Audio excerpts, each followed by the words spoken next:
What's going on, guys? Welcome back for another Chivalry 2 weapon guide. Today we're talking about one of the OG weapons, and quite possibly the best one for crowd control and duels alike, the Executioner's Axe.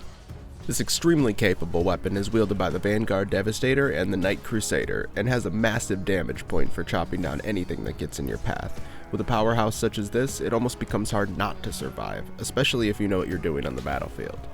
Getting into the meat of the Executioner's Axe, the in-game stats do provide a decent snapshot of the power that this weapon has.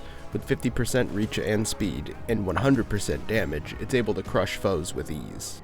But if we look at this graphic from the creator of Pullhammer.net, it shows that the true speed and damage numbers are quite a bit lower, with 33% speed and 72% damage. The true reach is set at a healthy 62% though, which is 12% higher than the in-game stats would lead you to believe, meaning that the hits can be landed at a crazy distance that keeps even the most difficult enemies struggling to get around your devastating attacks. If you pair this high damage and range with the baked-in chop multiplier, you'll be absolutely destroying knights and footmen as if they were unarmored opponents like vanguards or archers. These aspects are why this weapon is called the Executioner's Axe, because you will definitely feel like one when you're out there taking heads left and right. All that's missing is the creepy bag on your head, which 100% should be an added cosmetic item for the classes that wield this weapon.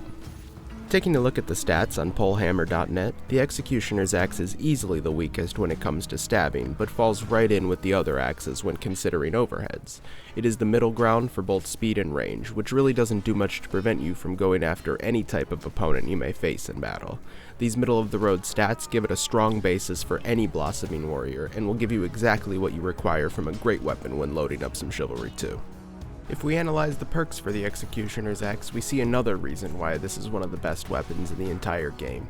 Increased damage, longer release is just that. It provides a larger damage multiplier, and takes a little while longer for the weapon to fully initiate its attack. Slower windup means that the beginning of an attack takes more time to get going. These two perks make the weapon heavier and less able to gamble and steal initiative, but paired with some strong movement techniques, attacks can be dragged and excelled masterfully, which gives the Executioner's Axe an increased ability to confuse and control the flow of combat. And finally, increased special damage is exactly what it sounds like, and further adds to the Axe's damage output in those situations where special attacks work well, such as when coming from behind or to the side of unsuspecting enemies, or when you jump back during combat and have a longer window to deal some serious damage. Combat-wise, the Executioner's Axe is most effective when used head-on, dragging and excelling attacks through one or more enemies and keeping opponents at bay with massive reach and damage potential. The speed leaves a bit to be desired in one-on-ones, especially against one-handed wielders, but what we've learned from the slowest weapons in the game is that they can be the most confusing to go up against. Time manipulation with drags and excels will keep would-be killers on their toes, and provide the opportunity for some crazy tactics that mislead and deter opponents from throwing anything but quick light attacks, which you will have to look out for when using the Executioner's Axe.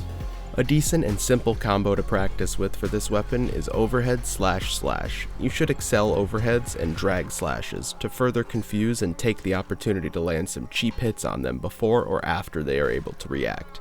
Moving around them and feinting into powerful attacks will help achieve this. The whole goal is to react to their level of defensiveness and match that with your maneuvers.